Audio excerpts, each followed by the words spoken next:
ಇಲ್ಲಿಯವರೆಗೆ ನಿರೀಕ್ಷೆಯ ದಿನವೂ ಬಂದೇ ಬಿಟ್ಟಿತು. ಕಾವ್ಯ ಆಸ್ಪತ್ರೆಯಲ್ಲಿ ಹೆರಿಗೆ ನೋವಿನಿಂದ ಬಳಲುತ್ತಿದ್ದಳು. ವಿರಾಟ್ ಹೊರಗೆ ಆತಂಕದಿಂದ ಅಡ್ಡಾಡುತ್ತಿದ್ದನು. ಎಲ್ಲವೂ ಸರಿಯಾಗಲಿ ಎಂದು ಮನಸ್ಸಿನಲ್ಲಿ ಪ್ರಾರ್ಥಿಸುತ್ತಿದ್ದನು. ಅಷ್ಟರಲ್ಲಿ ನರ್ಸ್ ಹೊರಗೆ ಬಂದು ಅಭಿನಂದನೆಗಳು, ಹೆಣ್ಣು ಮಗುವಾಗಿದೆ ಎಂದು ಹೇಳಿದಳು. ಇದನ್ನು ಕೇಳುತ್ತಿದ್ದಂತೆ ಎಲ್ಲರ ಮುಖಗಳಲ್ಲೂ ಸಂತೋಷ ಚಿಮ್ಮಿತು. ವಿಶೇಷವಾಗಿ ವಿರಾಟ್ನ ಮುಖದಲ್ಲಿ. ಕಾವ್ಯಳಿಗೆ ಪುಟ್ಟ ವಿರಾಟ್ ಬೇಕಾಗಿದ್ದರೂ ವಿರಾಟ್ಗೆ ಪುಟ್ಟ ಕಾವ್ಯ ಬೇಕಾಗಿತ್ತು ಮತ್ತು ಅದು ಸಿಕ್ಕಿತು. ಅವನ ಕಾಲುಗಳು ನೆಲದ ಮೇಲೆ ನಿಲ್ಲುತ್ತಿರಲಿಲ್ಲ. ಅವನು ತಕ್ಷಣ ನರ್ಸ್ ಬಳಿ ಹೋಗಿ, ನಾನು ನನ್ನ ಮಗಳನ್ನು ನೋಡಬಹುದೇ ಎಂದು ಸಂತೋಷದಿಂದ ಕೇಳಿದನು. ಅವನ ಸಂತೋಷವನ್ನು ಮುಚ್ಚಿಡಲು ಸಾಧ್ಯವಾಗುತ್ತಿರಲಿಲ್ಲ. ಅವನ ಆತುರವನ್ನು ನೋಡಿ ನರ್ಸಿಗೆ ನಗು ಬಂತು. ಅವಳು ನಗುತ್ತಲೇ, ಸರ್, ಸ್ವಲ್ಪ ಕಾಯಿರಿ, ನಾವು ಮೇಡಮ್ ಅವರನ್ನು ಇನ್ನೊಂದು ಕೋಣೆಗೆ ಸ್ಥಳಾಂತರಿಸಿದ ನಂತರ ನೀವು ಇಬ್ಬರನ್ನು ಭೇಟಿ ಮಾಡಬಹುದು ಎಂದು ಹೇಳಿ ಅಲ್ಲಿಂದ ಹೊರಟು ಹೋದಳು. ಓಂಕಾರ್, ಉಷಾ, ವಿವೇಕ್, ಅವನಿ ಎಲ್ಲರೂ ಅಲ್ಲೇ ಇದ್ದರು ಮತ್ತು ಮನೆಗೆ ಲಕ್ಷ್ಮಿ ಬಂದಿದ್ದಾಳೆ ಎಂದು ಸಂತೋಷಪಟ್ಟರು. ವಿವೇಕ್ ತಕ್ಷಣ ಗಹನಳಿಗೆ ಫೋನ್ ಮಾಡಿ ಈ ಸಿಹಿ ಸುದ್ದಿಯನ್ನು ತಿಳಿಸಿದನು. ಗಹನ ಕೂಡ ಈ ಸುದ್ದಿ ಕೇಳಿ ತುಂಬ ಸಂತೋಷಪಟ್ಟಳು ಮತ್ತು ನಾನು ಬೇಗನೆ ಭಾರತಕ್ಕೆ ಬರುವುದಾಗಿ ಹೇಳಿದಳು. ಇತ್ತ ತನ್ನ ಕುಟುಂಬದಿಂದ ದೂರವಿದ್ದವರಿಗಾಗಿ ಹಂಬಲಿಸುತ್ತಿದ್ದ ಭೂಪೇಂದ್ರರವರಿಗೆ ಈ ಸುದ್ದಿ ತಲುಪಿತು. ಅವರ ಹಳೆಯ ಮ್ಯಾನೇಜರ್ ಈ ವಿಷಯವನ್ನು ತಿಳಿಸಿದ್ದನು. ವಾಸ್ತವವಾಗಿ ವಿರಾಟ್ ಭೂಪೇಂದ್ರರವರಿಗೆ ಪಾಠ ಕಲಿಸಲು ಬಯಸಿದ್ದನು. ಅವರಿಗೆ ಪ್ರೀತಿ ಮತ್ತು ಕುಟುಂಬದ ಮಹತ್ವವನ್ನು ಅರ್ಥ ಮಾಡಿಸಲು ಬಯಸಿದ್ದನು ಮತ್ತು ಅವನು ಅದನ್ನು ಚೆನ್ನಾಗಿ ಅರ್ಥ ಮಾಡಿಸಿದ್ದನು. ಆದರೆ ಈ ವಯಸ್ಸಿನಲ್ಲಿ ಅವರನ್ನು ಒಬ್ಬಂಟಿಯಾಗಿ ಬಿಡಲು ವಿರಾಟ್ಗೆ ಇಷ್ಟವಿರಲಿಲ್ಲ. ಆದ್ದರಿಂದ ಅವನು ತನ್ನ ಮ್ಯಾನೇಜರ್ಗೆ ಭೂಪೇಂದ್ರರವರ ಎಲ್ಲ ಜವಾಬ್ದಾರಿಗಳನ್ನು ವಹಿಸಿದ್ದನು. ಅವರ ಊಟ, ನೀರು ಮತ್ತು ಆರೈಕೆ ಎಲ್ಲವನ್ನು ನೋಡಿಕೊಳ್ಳುವಂತೆ ಹೇಳಿದ್ದನು. ಭೂಪೇಂದ್ರರವರು ಕೂಡ ಮ್ಯಾನೇಜರ್ನಿಂದ ವಿರಾಟ್ ಮತ್ತು ತನ್ನ ಕುಟುಂಬದ ಬಗ್ಗೆ ವಿಚಾರಿಸುತ್ತಿದ್ದನು. ಕುಟುಂಬದಿಂದ ದೂರವಾದದ್ದು ಅವರನ್ನು ಸಂಪೂರ್ಣವಾಗಿ ಬದಲಾಯಿಸಿತ್ತು. ಈಗ ಮ್ಯಾನೇಜರ್ ಮನೆಯಲ್ಲಿ ಲಕ್ಷ್ಮಿ ಬಂದಿದ್ದಾಳೆ ಎಂದು ಹೇಳಿದನು. ಆದರೆ ದುರದೃಷ್ಟವಶಾತ್ ಅವರು ಆ ಮಗುವಿನ ಮುಖವನ್ನು ನೋಡಲು ಸಾಧ್ಯವಾಗಲಿಲ್ಲ. ಇಂದು ಮೊದಲ ಬಾರಿಗೆ ಅವರ ಕಣ್ಣುಗಳು ದೇವವಾಗಿದ್ದವು. ತನ್ನ ತಪ್ಪಿನ ಬಗ್ಗೆ ಅವರಿಗೆ ಬಹಳ ಹಿಂದೆಯೇ ಪಶ್ಚಾತ್ತಾಪವಾಗಿತ್ತು. ಆದರೆ ಕೆಲವೊಮ್ಮೆ ಮನುಷ್ಯನ ಅಹಂಕಾರವು ಅದನ್ನು ಒಪ್ಪಿಕೊಳ್ಳಲು ಬಿಡುವುದಿಲ್ಲ. ಆದರೆ ಇಂದು ಅವರ ಅಹಂಕಾರ ಸಂಪೂರ್ಣವಾಗಿ ಮುರಿದು ಹೋಗಿತ್ತು. ತನ್ನ ಅಹಂಕಾರದಿಂದಾಗಿ ಎಲ್ಲವನ್ನು ಕಳೆದುಕೊಂಡಿದ್ದ ಅವರು ಸೋತಿದ್ದರು. ಅವರು ಜೋರಾಗಿ ಅಳಲು ಬಯಸಿದ್ದರು. ತನ್ನ ನೋವನ್ನು ಯಾರೊಂದಿಗಾದರೂ ಹೇಳಿಕೊಳ್ಳಲು ಬಯಸಿದ್ದರು. ವಿರಾಟ್ ಮತ್ತು ಕಾವ್ಯಳಲ್ಲಿ ಕ್ಷಮೆ ಕೇಳಲು ಬಯಸಿದ್ದರು. ಆದರೆ ಕ್ಷಮೆ ಕೇಳುವುದು ಕೂಡ ತುಂಬ ಕಷ್ಟದ ಕೆಲಸ. ನಾವು ತಪ್ಪುಗಳನ್ನು ಬಹಳ ಬೇಗ ಮಾಡುತ್ತೇವೆ. ಆದರೆ ಕ್ಷಮೆ ಕೇಳಲು ನಮ್ಮಲ್ಲಿ ಅಷ್ಟು ಸುಲಭವಾಗಿ ಧೈರ್ಯ ಬರುವುದಿಲ್ಲ. ಮತ್ತು ಭೂಪೇಂದ್ರರವರ ವಿಷಯದಲ್ಲಿ ಇದೇ ಆಗುತ್ತಿತ್ತು. ಈಗ ಅವರು ತನ್ನ ಕೃತ್ಯದ ಬಗ್ಗೆ ಪಶ್ಚಾತ್ತಾಪ ಪಡುತ್ತಿದ್ದರು. ಮತ್ತೊಂದೆಡೆ ವರ್ಷ ಮತ್ತು ರಾಘವ್ ತಮ್ಮ ಚಿಕ್ಕ ಜಗತ್ತಿನಲ್ಲಿ ತುಂಬ ಸಂತೋಷವಾಗಿದ್ದರು. ವರ್ಷಾಳಿಗೆ ಅನಾರೋಗ್ಯ ಕಾಡಿದಾಗಿನಿಂದ ರಾಘವ್ ಯಾವುದೇ ಅಪಾಯವನ್ನು ತೆಗೆದುಕೊಳ್ಳಲು ಬಯಸಲಿಲ್ಲ ಮತ್ತು ಅವಳಿಗೆ ಬೇರೆ ಯಾವುದೇ ತೊಂದರೆಯಾಗದಂತೆ ಪ್ರತಿ ತಿಂಗಳು ಅವಳ ತಪಾಸಣೆ ಮಾಡಿಸುತ್ತಿದ್ದನು. ಈ ಸಮಯದಲ್ಲಿಯೂ ಅವನು ವರ್ಷಳನ್ನು ಆಸ್ಪತ್ರೆಗೆ ಕರೆದುಕೊಂಡು ಹೋಗುತ್ತಿದ್ದನು ಮತ್ತು ಇದು ಕಾವ್ಯ ದಾಖಲಾಗಿದ್ದ ಅದೇ ಆಸ್ಪತ್ರೆಯಾಗಿತ್ತು. ಸ್ವಲ್ಪ ಸಮಯದ ನಂತರ ಕಾವ್ಯಳನ್ನು ಇನ್ನೊಂದು ಕೋಣೆಗೆ ಸ್ಥಳಾಂತರಿಸಲಾಯಿತು ಮತ್ತು ಮಗುವನ್ನು ಕೂಡ.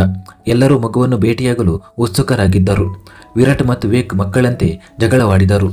ಯಾರು ಮೊದಲ ಮಗುವನ್ನು ಎತ್ತಿಕೊಳ್ಳುತ್ತಾರೆಂದು. ಅವನ ಇಬ್ಬರ ಬಾಲ್ಯದ ವರ್ತನೆಯನ್ನು ನೋಡಿ ನಗುತ್ತಿದ್ದಳು. ಸ್ವಲ್ಪ ಸಮಯದ ನಂತರ ಎಲ್ಲರೂ ಒಬ್ಬೊಬ್ಬರಾಗಿ ಕೆಳಗೆ ಹೋದರು. ಅಲ್ಲಿ ಕಾವ್ಯ ಹಾಸಿಗೆಯ ಮೇಲೆ ಮಲಗಿದ್ದಳು ಮತ್ತು ಮಗು ಅವಳ ಪಕ್ಕದಲ್ಲೇ ಮಲಗಿತ್ತು. ಇಬ್ಬರು ತುಂಬ ಮುದ್ದಾಗಿ ಕಾಣುತ್ತಿದ್ದರು. ವಿರಾಟ್ ಇಬ್ಬರನ್ನು ನೋಡುತ್ತಾ ಮನಸ್ಸಿನಲ್ಲಿ ಅರ್ಥವಾಗುತ್ತಿಲ್ಲ, ಮೊದಲು ಮಗುವಿಗೆ ಪ್ರೀತಿ ನೀಡಲು ಅಥವಾ ಅದರ ತಾಯಿಗೋ. ಇವಳು ಕೂಡ ಒಂದು ಮಗುವಿಗಿಂತ ಕಡಿಮೆ ಇಲ್ಲ ಅಂದುಕೊಂಡನು. ಕಾವ್ಯ ಅವನ ಕಣ್ಣುಗಳ ಅರ್ಥವನ್ನು ಅರ್ಥ ಮಾಡಿಕೊಂಡಂತೆ ತೋರಿತು. ಅವಳು ತನ್ನ ಕಣ್ಣುಗಳನ್ನು ತೋರಿಸುತ್ತಾ ಮನಸ್ಸಿನಲ್ಲಿ ಸ್ವಲ್ಪವಾದರೂ ನಾಚಿಕೆ ಇರಲಿ, ನಾಚಿಕೆಗೆ ಎಡೆ ಮನುಷ್ಯ ಎಂದುಕೊಂಡಳು. ಹುಷಾರವರು ಮುಂದೆ ಬಂದು ನೋಟುಗಳ ಕಟ್ಟನ್ನು ಇಬ್ಬರ ಮೇಲೂ ಸುರಿದು ಅಲ್ಲಿ ನಿಂತಿದ್ದ ದಾದಿಯರಿಗೆ ಕೊಟ್ಟರು.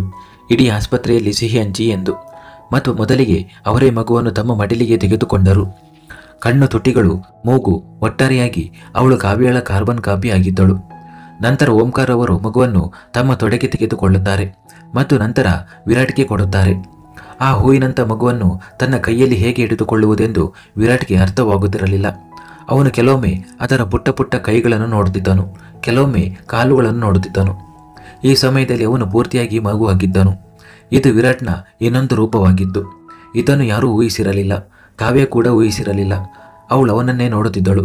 ಮನಸ್ಸಿನಲ್ಲಿ ನನಗೆ ಅನ್ನಿಸುತ್ತೆ, ನಾನು ಇಬ್ಬರು ಮಕ್ಕಳನ್ನು ಒಟ್ಟಿಗೆ ನಿಭಾಯಿಸಬೇಕು. ಈ ಸೂರ್ಯವಂಶಿ ಮಗುವಿಗಿಂತಲೂ ಹೆಚ್ಚು ಮಗುವಾಗಲಿದ್ದಾರೆ ಎಂದು ಅಂದುಕೊಳ್ಳುತ್ತಾಳೆ. ಈಗ ವಿವೇಕ್ನ ಸರದಿ. ವಿವೇಕ್ ಆ ಮುದ್ದಾದ ಮಗುವನ್ನು ಎತ್ತಿಕೊಳ್ಳಲು ತನ್ನ ಕೈಗಳನ್ನು ಮುಂದಿಟ್ಟಾಗ ಅದೇ ಕ್ಷಣದಲ್ಲಿ ಕಾವ್ಯ ಅವನನ್ನು ತಡೆದು ನಿಲ್ಲು ವಿವೇಕ್ ಎನ್ನುತ್ತಾಳೆ. ವಿವೇಕನ ಕೈಗಳು ಅಲ್ಲೇ ನಿಂತು ಹೋಗುತ್ತವೆ. ಮತ್ತು ಅವನು ಆಶ್ಚರ್ಯದಿಂದ ಕಾವ್ಯಳ ಕಡೆ ನೋಡುತ್ತಾನೆ. ಮಗುವನ್ನು ಕೂಡ ನನ್ನಿಂದ ದೂರ ಮಾಡುತ್ತೀಯಾ? ಇದರ ಮೇಲೆ ನನಗೆ ಯಾವುದೇ ಹಕ್ಕಿಲ್ಲವೇ ಎಂದು ಕೇಳುವಂತೆ ಅವನ ಮುಖವಿತ್ತು. ಉಳಿದವರೆಲ್ಲರೂ ಆಶ್ಚರ್ಯದಿಂದ ಅವನ ಕಡೆ ನೋಡುತ್ತಿದ್ದರು. ಇಂದು ಮೊದಲ ಬಾರಿಗೆ ಕಾವ್ಯ ಮುಂದೆ ಬಂದು ವಿವೇಕನನ್ನು ಕರೆದಿದ್ದಳು. ವಿವೇಕ್ ಮತ್ತು ಅವನಿಯ ಹೃದಯ ವೇಗವಾಗಿ ಬಡಿದುಕೊಳ್ಳಲು ಪ್ರಾರಂಭಿಸಿತು. ಏಕೆಂದರೆ ಆ ಇಬ್ಬರ ಜೀವನದ ನಿರ್ಧಾರವು ಕಾವ್ಯಳ ಕ್ಷಮೆಯ ಮೇಲೆ ನಿಂತಿತ್ತು. ವಿವೇಕ್ ಈಗಾಗಲೇ ಹೇಳಿದ್ದನು, ಕಾವ್ಯ ನನ್ನನ್ನು ಕ್ಷಮಿಸುವವರೆಗೂ ನಾನು ನನ್ನ ಜೀವನದಲ್ಲಿ ಮುಂದೆ ಸಾಗುವುದಿಲ್ಲ. ಅದಕ್ಕೆ ಎಷ್ಟು ಸಮಯ ಬೇಕಾದರೂ ಆಗಲಿ. ಮತ್ತು ಅವನ ಈ ನಿರ್ಧಾರವನ್ನು ಗೌರವಿಸುತ್ತಿದ್ದಳು. ಕಾವ್ಯ ಮುಂದೆ ಮಾತನಾಡುತ್ತಾಳೆ. ಒಂದು ಹುಡುಗಿ ತಾಯಿಯಾದಾಗ ಅವಳಿಗೆ ಇನ್ನೊಂದು ಜನ್ಮ ಸಿಗುತ್ತದೆ. ನನಗೂ ಇವತ್ತು ಸಿಕ್ಕಿದೆ. ಒಂದು ಹೊಸ ಜನ್ಮ, ಒಂದು ಹೊಸ ಪಯಣ. ಮತ್ತು ನನ್ನ ಈ ಹೊಸ ಪಯಣದಲ್ಲಿ ಯಾವುದೇ ಮನಸ್ತಾಪ, ಯಾವುದೇ ವೈರತ್ವ, ಯಾವುದೇ ಕೋಪ, ಯಾವುದೇ ದ್ವೇಷವನ್ನು ಇಟ್ಟುಕೊಳ್ಳಲು ನಾನು ಬಯಸುವುದಿಲ್ಲ. ನಾನು ತಿಳಿದಿದ್ದ ವಿವೇಕ್ ಎಲ್ಲೋ ಹಿಂದೆ ಉಳಿದು ಬಿಟ್ಟಿದ್ದನು. ನನ್ನ ತಪ್ಪಿತಸ್ಥನಾಗಿದ್ದ ಆ ವಿವೇಕ್ ಹಿಂತಿರುಗಲೇ ಇಲ್ಲ. ನನ್ನ ಮುಂದೆ ನಿಂತಿರುವ ಈತ ಬೇರೆ ಯಾರೋ ವಿವೇಕ್ ಆಗಿದ್ದಾನೆ. ಕೆಲವೊಮ್ಮೆ ನಮ್ಮ ಜೀವನದಲ್ಲಿ ಇದ್ದಕ್ಕಿದ್ದಂತೆ ಏನೋ ಆಗುತ್ತದೆ ಮತ್ತು ನಾವು ಅದನ್ನು ಅರ್ಥ ಮಾಡಿಕೊಳ್ಳಲು ಸಾಧ್ಯವಾಗುವುದಿಲ್ಲ. ನೀನು ಇದ್ದಕ್ಕಿದ್ದಂತೆ ಹೊರಟು ಹೋದಾಗ ನನಗೂ ಇದೇ ಆಗಿತ್ತು. ಆದರೆ ಇಂದು ನೀನು ಹೋಗಿದ್ದಕ್ಕೆ ನನಗೆ ತುಂಬ ಸಂತೋಷವಾಗಿದೆ. ನೀನು ಹೋಗದೇ ಇದ್ದಿದ್ದರೆ ನನಗೆ ವಿರಾಟ್ ಸಿಗುತ್ತಿರಲಿಲ್ಲ. ಅವನ ನಿಜವಾದ ಪ್ರೀತಿ ಸಿಗುತ್ತಿರಲಿಲ್ಲ. ಕೆಲವೊಮ್ಮೆ ಕೆಲವು ವಿಷಯಗಳು ನಮಗಾಗಿ ಮೊದಲೇ ನಿರ್ಧಾರವಾಗಿರುತ್ತವೆ ಮತ್ತು ಅದರ ಅರಿವು ನಮಗೆ ನಂತರವಾಗುತ್ತದೆ. ಯಾವುದು ಆಗುತ್ತದೋ ಅದು ಒಳ್ಳೆಯದಕ್ಕೆ ಆಗುತ್ತದೆ ಎನ್ನುವುದು. ನನ್ನ ಜೀವನಕ್ಕೆ ವಿರಾಟ್ನನ್ನು ತರಲು ನೀನು ಒಂದು ಸಾಧನವಾದೆ. ಅದಕ್ಕಾಗಿ ನಾನು ನಿನಗೆ ಎಷ್ಟೇ ಧನ್ಯವಾದ ಹೇಳಿದರೂ ಅದು ಕಡಿಮೆಯೇ. ನಾನು ನಿನ್ನನ್ನು ಪೂರ್ಣ ಹೃದಯದಿಂದ ಕ್ಷಮಿಸುತ್ತೇನೆ.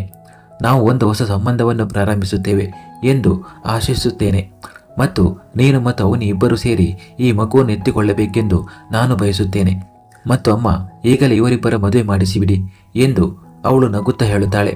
ವಿವೇಕ್ ಮತ್ತು ಅವನಿಯ ಕಣ್ಣುಗಳು ತುಂಬಿ ಬಂದವು. ಕಾವ್ಯ ಕ್ಷಣಾರ್ಧದಲ್ಲಿ ಅವರ ಬದುಕನ್ನು ಸಂತೋಷದಿಂದ ತುಂಬಿಬಿಟ್ಟಿದ್ದಳು. ಅವರಿಬ್ಬರು ಕಣ್ಣೀರಿನಿಂದ ಒಬ್ಬರನ್ನೊಬ್ಬರು ನೋಡಿಕೊಂಡು ಇಬ್ಬರು ಒಟ್ಟಿಗೆ ಮಗುವನ್ನು ತಮ್ಮ ಮಡಿಲಿಗೆ ತೆಗೆದುಕೊಂಡರು. ವಿವೇಕ್ ಆ ಮಗುವನ್ನು ಎಷ್ಟು ಪ್ರೀತಿಸುತ್ತಾನೆಂದರೆ ಹೇಳಲು ಸಾಧ್ಯವಿಲ್ಲ. ಏಕೆಂದರೆ ಆ ಮಗುವೇ ಅವನ ಜೀವನದಲ್ಲಿ ಸಂತೋಷವನ್ನು ತಂದಿತ್ತು. ಕಾವ್ಯಳ ಕ್ಷಮೆಯ ನಿರೀಕ್ಷೆಯನ್ನು ಅವನು ಸಂಪೂರ್ಣವಾಗಿ ಬಿಟ್ಟಿದ್ದನು. ಅದು ಇಂದು ಅವನಿಗೆ ಸಿಕ್ಕಿತ್ತು. ಇಂದು ಸೂರ್ಯವಂಶಿ ಕುಟುಂಬ ನಿಜವಾಗಿಯೂ ಪೂರ್ಣಗೊಂಡಿತ್ತು. ಆದರೆ ಈ ಕುಟುಂಬದ ಅಡಿಪಾಯವಾದ ಭೂಪೇಂದ್ರ ಸೂರ್ಯವಂಶಿ ಅವರೊಂದಿಗೆ ಇರಲಿಲ್ಲ. ಮುಂದೆಯೂ ಇರುತ್ತಾರೋ ಇಲ್ಲವೋ ಎಂದು ಹೇಳುವುದು ಕಷ್ಟ. ವಿರಾಟ್ ಮತ್ತು ಕಾವ್ಯ ಸ್ವಲ್ಪ ಸಮಯದ ನಂತರ ವಿರಾಟ್ ಎಲ್ಲರನ್ನೂ ಮನೆಗೆ ಕಳುಹಿಸುತ್ತಾನೆ ಮತ್ತು ತಾನು ಕಾವ್ಯಳ ಬಳಿಯೇ ಉಳಿದುಕೊಳ್ಳುತ್ತಾನೆ. ಮಗು ಆರಾಮವಾಗಿ ತನ್ನ ತೊಟ್ಟಿಲಲ್ಲಿ ಮಲಗಿತ್ತು. ಅವನು ಕಾವ್ಯಳ ಬಳಿಗೆ ಹೋಗಿ ತುಂಬ ಪ್ರೀತಿಯಿಂದ ಅವಳ ಹಣೆಯನ್ನು ಚುಂಬಿಸುತ್ತಾ, ನನ್ನಂತೆಯೇ ಮುದ್ದಾದ ಸಿಹಿ ಕಾವ್ಯಳನ್ನು ನನಗೆ ನೀಡಿದ್ದಕ್ಕಾಗಿ ಧನ್ಯವಾದಗಳು ಎಂದನು. ಆದರೆ ನನ್ನ ಪುಟ್ಟ ವಿರಾಟ್ ಏನಾದ ಎಂದು ಅವಳು ತನ್ನ ದೊಡ್ಡ ಕಣ್ಣುಗಳನ್ನು ಅರಳಿಸುತ್ತಾ ಹೇಳುತ್ತಾಳೆ. ವಿರಾಟ್ ಅವಳನ್ನು ತಮಾಷೆ ಮಾಡುತ್ತಾ, ಅದು 2ನೇ ಬಾರಿ ಮಿಸೆಸ್ ಸೂರ್ಯವಂಶಿ ಎಂದು ಹೇಳುತ್ತಾ ಅವಳ ಕಡೆ ನೋಡಿ ಒಂದು ಕಣ್ಣು ಮಿಟುಕಿಸುತ್ತಾನೆ.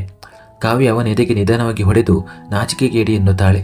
ವಿರಾಟ್ ಅವಳ ಕೆನ್ನೆಯನ್ನು ಹಿಡಿದು, ಈಗ ಹೇಗಿದ್ದರೂ ನಾನು ನಿನ್ನವನೇ. ಸರಿ, ಈಗ ನೀನು ವಿಶ್ರಾಂತಿ ತೆಗೆದುಕೋ.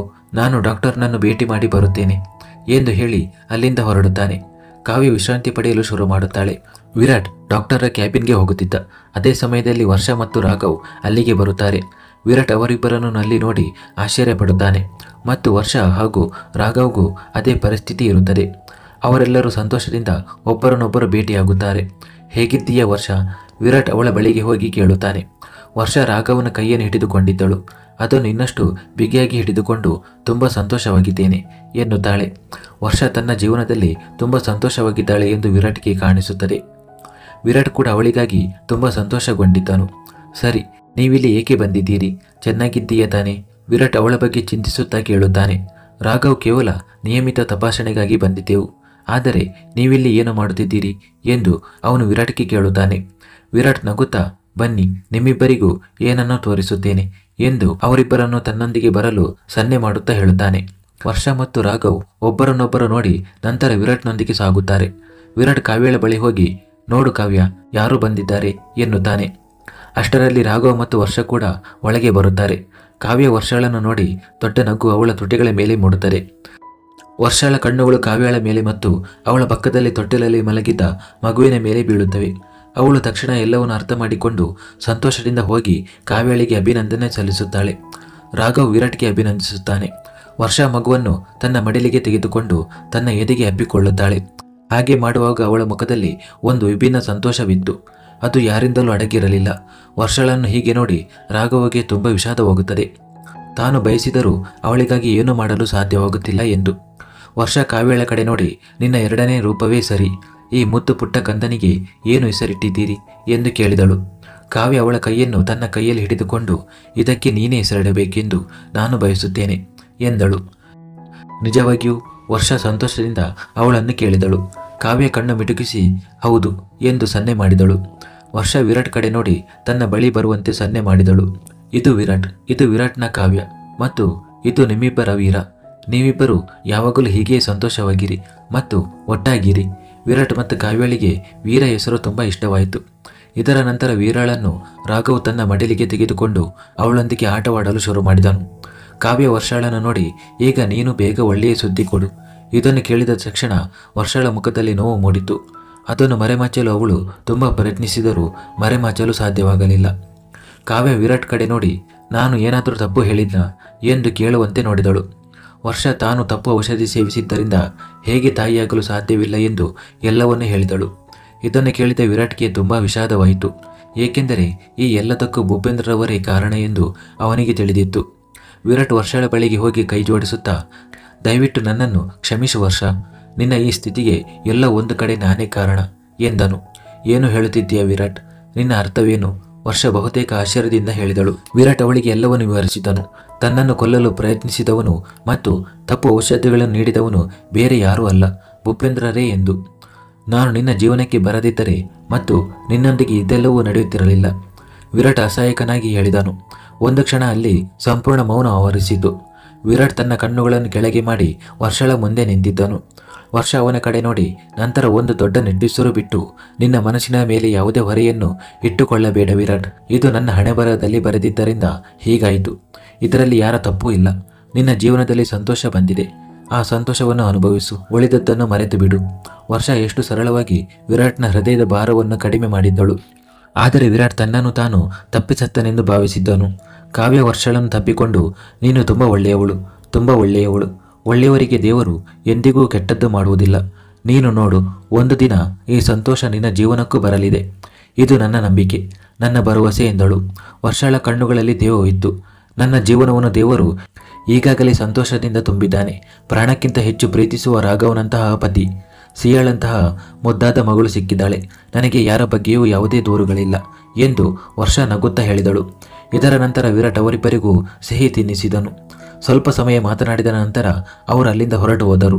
ವೀರಾಳ ಆಗಮನ ಮತ್ತು ಮದುವೆ ಸಿದ್ಧತೆಗಳು 2-3 ದಿನಗಳು ಹೀಗೇ ಕಳೆದು ಹೋದವು. ಕಾವ್ಯ ಇಂದು ವೀರಾಳೊಂದಿಗೆ ಮನೆಗೆ ಬರುತ್ತಿದ್ದಳು. ಇಡೀ ಸೂರ್ಯವಂಶಿ ಮನೆ ಹೂಗಳಿಂದ ಅಲಂಕರಿಸಲ್ಪಟ್ಟಿತ್ತು ಮತ್ತು ವೀರಾಳ ಸ್ವಾಗತಕ್ಕಾಗಿ ಮನೆಯಲ್ಲಿ ಪೂಜೆ ಇಡಲಾಗಿತ್ತು. ಜೊತೆಗೆ ಅವನಿ ಮತ್ತು ವಿವೇಕನ ಮದುವೆ ಮುಹೂರ್ತವನ್ನು ನಿಗದಿಪಡಿಸಲು ಭೂಪೇಂದ್ರವರಿಗೆ ಪ್ರತಿಕ್ಷಣದ ಸುದ್ದಿಯು ಸಿಗುತ್ತಿತ್ತು ಮತ್ತು ಅವರು ಈ ಸಂತೋಷಗಳನ್ನು ಕಳೆದುಕೊಳ್ಳುತ್ತಿದ್ದರು. ಆದರೆ ತನ್ನ ಅಸ್ತಿತ್ವವನ್ನು ತಾನೇ ಕಳೆದುಕೊಂಡಿದ್ದರು. ಭೂಪೇಂದ್ರರಿಲ್ಲದೆ ಸೂರ್ಯವಂಶಿ ಮನೆಯಲ್ಲಿ ಒಂದು ಎಲೆಯೂ ಅಲ್ಲಾಡುತ್ತಿರಲಿಲ್ಲ. ಇಂದು ಅವರಿಲ್ಲದೆ ಎಲ್ಲ ಕೆಲಸಗಳು ನಡೆಯುತ್ತಿದ್ದವು ಮತ್ತು ಅವರು ಒಂಟಿಯಾಗಿ ಒದ್ದಾಡುತ್ತಿದ್ದರು. ಸರಿ, ವಿರಾಟ್ ಕಾವ್ಯ ಮತ್ತು ವೀರಾಳನ್ನು ಮನೆಗೆ ಕರೆತರುತ್ತಾನೆ. ಹುಷಾರವರು ಮೂವರಿಗೂ ಆರತಿ ಎತ್ತುತ್ತಾರೆ. ಸ್ವಲ್ಪ ಸಮಯದ ನಂತರ ಪೂಜೆ ಪ್ರಾರಂಭವಾಗುತ್ತದೆ. ವಿವೇಕ್ ಮತ್ತು ಅವನಿಯ ಮದುವೆಯ ದಿನವೂ ನಿಗದಿಯಾಗುತ್ತದೆ. 1 ತಿಂಗಳ ನಂತರದ ಮುಹೂರ್ತವನ್ನು ನಿಗದಿಪಡಿಸಲಾಯಿತು. 1 ತಿಂಗಳು ಕಾವ್ಯ ಸಂಪೂರ್ಣವಾಗಿ ಚೇತರಿಸಿಕೊಳ್ಳಲು ಮತ್ತು ಮದುವೆಯನ್ನು ಆನಂದಿಸಲು ಸಾಕಾಗಿತ್ತು. ಮತ್ತು ಈ 1 ತಿಂಗಳು ಹೇಗೆ ಕಳೆದು ಹೋಯಿತು ಎಂದು ಯಾರಿಗೂ ತಿಳಿದಿರಲಿಲ್ಲ. ಗಹನ ಮತ್ತು ಅವಿನಾಶ್ ಕೂಡ ಬಂದಿದ್ದರು. ಅಂತಿಮವಾಗಿ ಇದು ವಿವೇಕನ ಮದುವೆ. ಹೆಚ್ಚು ಜನ ಇರಲಿಲ್ಲ. ಮನೆಯ ಸದಸ್ಯರು ಮತ್ತು ಕೆಲವು ವಿಶೇಷ ಸಂಬಂಧಿಕರು ಮಾತ್ರ ಮದುವೆಗೆ ಬರಲಿದ್ದರು. ಒಬ್ಬ ಮಗುವಿನ ತಾಯಿಯನ್ನು ಏಕೆ ಮದುವೆಯಾಗುತ್ತಿದ್ದಾನೆ, ಇಂತಹ ಅನಿವಾರ್ಯತೆ ಏನು ಇತ್ಯಾದಿ ಅನಗತ್ಯ ಮಾತುಗಳನ್ನು ಆಡುವ ಸಂಬಂಧಿಕರನ್ನು ವಿರಾಟ್ ಮದುವೆಗೆ ಆಹ್ವಾನಿಸಿರಲಿಲ್ಲ. ಪುಟ್ಟ ವೀರಾಳಿಗೀಗ 1 ತಿಂಗಳು ತುಂಬಿತ್ತು. ಇಂದು ಅವಳ ಚಿಕ್ಕಪ್ಪನ ಮದುವೆ ಇತ್ತು. ಬಿಳಿ ಬಣ್ಣದ ಸುಂದರವಾದ ಫ್ರಾಕ್ನಲ್ಲಿ ಅವಳು ಯಾವುದೇ ದೇವತೆಗಿಂತ ಕಡಿಮೆ ಇರಲಿಲ್ಲ. ಮದುವೆ ಮನೆಯಲ್ಲೇ ನಡೆಯಲಿತ್ತು. ಏಂಜಲ್ ಪಿಂಕ್ ಬಣ್ಣದ ಗೌನ್ ಧರಿಸಿ ಇಡೀ ಮನೆಯಲ್ಲಿ ಓಡಾಡುತ್ತಿದ್ದಳು. ಒಟ್ಟಾರೆ ಎಲ್ಲರೂ ಸಂತೋಷವಾಗಿದ್ದರು. ಆದರೆ ಒಬ್ಬ ವ್ಯಕ್ತಿಗೆ ಈ ಸಂತೋಷ ಸಹಿಸಲಾಗುತ್ತಿರಲಿಲ್ಲ. ಈ ಸಮಯದಲ್ಲಿ ಅವನು ಸೂರ್ಯವಂಶಿ ಮನೆಯ ಹೊರಗೆ ನಿಂತು ಕೋಪದ ಜ್ವಾಲೆಯಿಂದ ಆ ಮನೆಯನ್ನು ನೋಡುತ್ತಿದ್ದನು. ಸಾಕು ನೀವು ಸಂತೋಷಪಟ್ಟಿದ್ದು, ಇನ್ನು ಮುಂದೆ ನಾಶ ಮಾತ್ರ ಇದೆ. ಇಡೀ ಸೂರ್ಯವಂಶಿ ಕುಟುಂಬ ರಕ್ತ ಕಣ್ಣೀರು ಹಾಕುತ್ತದೆ ಎಂದು ಹೇಳುತ್ತಾ ಯಾರಿಗೂ ಫೋನ್ ಮಾಡಿ ಅವಕಾಶ ಸಿಕ್ಕಿದ ತಕ್ಷಣ ಆ ವಿರಾಟ್ನ ಮಗುವನ್ನು ಎತ್ತಿಕೋ ಎಂದನು. ಮುಂದುವರಿಯಿತು.